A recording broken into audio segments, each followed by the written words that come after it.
CNN is learning Iran has begun laying mines in the Strait of Hormuz. This is according to two people familiar with the matter. It's another major complication as the world's top oil exporter warns there could be, quote, catastrophic consequences for oil markets if the conflict keeps disrupting ship and oil tanker traffic through the strait. He says beyond upending shipping and insurance, the ongoing disruption could snowball, threatening aviation, agriculture, and other industries. A short time ago, the White House repeated President Trump's promise to provide government-backed insurance as well as naval escorts to keep tankers moving. So far, those shipping companies are resisting traveling through the region while the fighting goes on. Let's talk about this now with CNN business editor-at-large Richard Quest. He's also the anchor of Quest Means Business. Richard, what first do you make of this breaking news, mines in the Strait of Hormuz, happening amid the backdrop of the Trump administration threatening to, sort of rain down on Iran if they do anything in the Strait? What it shows clearly is how relatively, note I use that word, easy it is for Iran to cause absolute mayhem, havoc and chaos with the global shipping. You see, they threaten of whether they actually lay the mines or not. We'll only have to wait and see. You've got the perspective of the drones and or missiles. You've got an entire choke point that you're looking at. And all that the West can do, or that President Trump and others can do, is offer these rather poor substitutes. Insurance, for escorting of vessels. I spoke to the CEO earlier of Maersk Shipping, the largest in the world, and he basically said, look, you can give me all the insurance you like, but if it's not safe, I ain't sending my ships, my container ships, through the strait. And he said, and as for escorting, it's just too difficult. Now, they've got 10 ships stuck in the northern Gulf. They've got many more on the way. It gives you an idea of why what the president said yesterday might sound good in sound bites, but is very difficult to actually put into play and terribly easy to overturn. So, taking a look at the effects of this, Richard, you have several industry experts saying if the strait remains as it is, and I know we hear the Trump administration threatening if they do anything with the strait. Well, the strait is paralyzed, right? But these experts are saying with very little traffic moving through, crude could reach $150 a barrel by the end of the month. If oil is going to go that high, what kind of impact does that have on the world economy? Not just gas, but anything that's petroleum dependent. Oh, well, let's just go through the list. Besides gasoline, transportation, fertilizer, plastics, all sorts of manufacturing, transportation.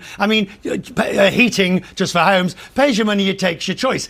Most of the oil in that part of the world goes east towards China and Southeast Asia, but the global market sets the price. And that's why, as you and I were talking yesterday, it's highly unlikely there'll be massive lines in the United States, but the price is set globally, and therefore the US will feel the effect. Consumers in the US will be noticing it today. It will get worse. This idea of 150, by the way, could it happen? I've no idea.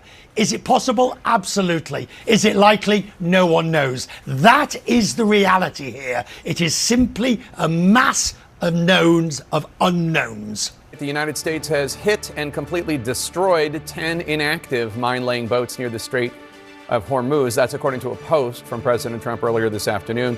He adds there, quote, with more to follow, unquote. Iran's chokehold over the Strait of Hormuz is becoming more dire by the day. Close to 15 million barrels of oil are stuck in the Gulf region, cut off from moving beyond this crucial water passage for 20% of the world's oil, with Iran's Islamic Revolutionary Guard Corps warning any ship will be attacked. Sources told CNN earlier this afternoon that Iran had begun laying mines in recent days. Following those reports, President Trump posted, quote, if Iran has put out any mines in the Hormuz Strait and we have no reports of them doing so, we want them removed immediately.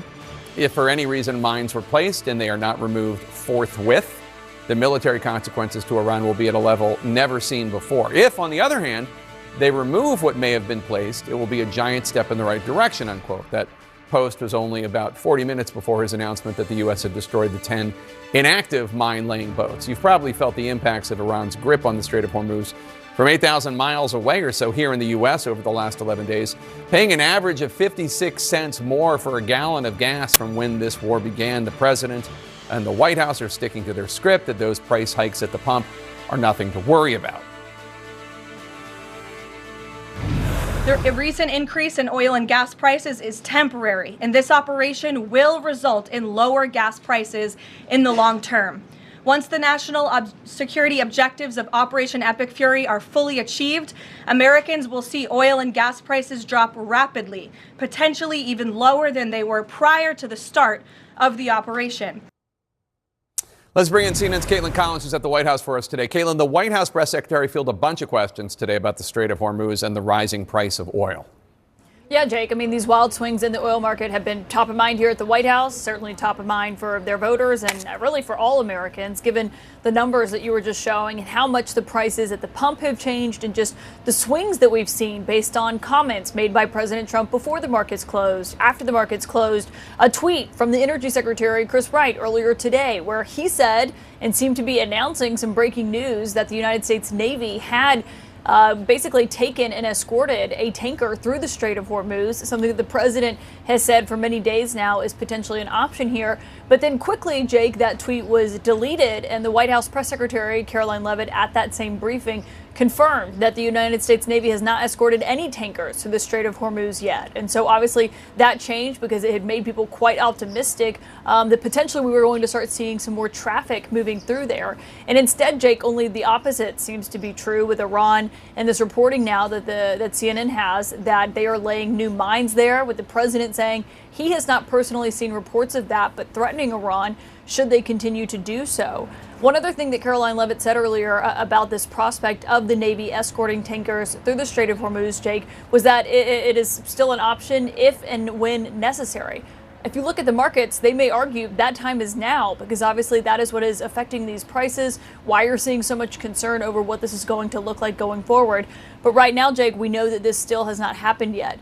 We did see an update from CENTCOM just a few moments ago, Jake, as I was walking over here to the camera, where they posted this video showing the U.S. military going after several Iranian boats, including some of the ones that they say are potentially going to be laying mines or dedicated to doing so in the Strait of Hormuz. You can obviously see what is happening to them here. I think this is the nightmare scenario that we've been concerned about for 3 decades, that their Straits of Hormuz would get shut down as a consequence of a major issue within the Straits. That's 18 million barrels of oil every single day that are not coming to market. There's another 6 million barrels that are actually being shut in right now. The top priority for this administration, after they take care of the issue in Iran, is to get the Straits back open. This isn't just affecting American consumers, but consumers all over the globe. So they talk about Navy escorts being offered for oil tankers, and the president saying basically he said, I think, quote, show some guts to the captains of the oil tankers.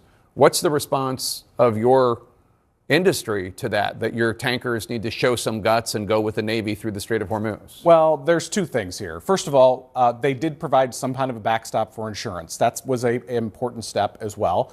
And the escorts, of course, are going to be an important component of this. But this is an industry that is very focused on workforce safety. We've been focused on safety for decades and decades. We're not going to put our workforce in danger in the Straits of Hormuz. We have to get them open. We have to make clear that this is not going to be tolerated by the world market. And I think what we're starting to see now is other countries put pressure on Iran to get the Straits back open as quickly as possible.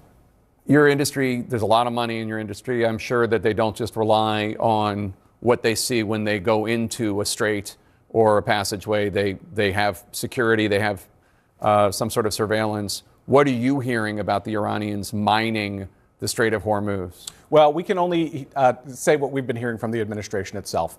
Our industry is working very closely with the Navy and the armed forces right now. They're an important component to ensure safe passage through the Straits. So what we're hearing right now is we're not quite there yet, but we need to make sure that we get them open as quickly as possible, because this isn't just about oil. This is about fertilizer and ammonia and food and potable water. This could be a real crisis if we don't get it open soon. And normally about 60 to 100 boats, oil tankers, get through the strait every day, and now it's zero?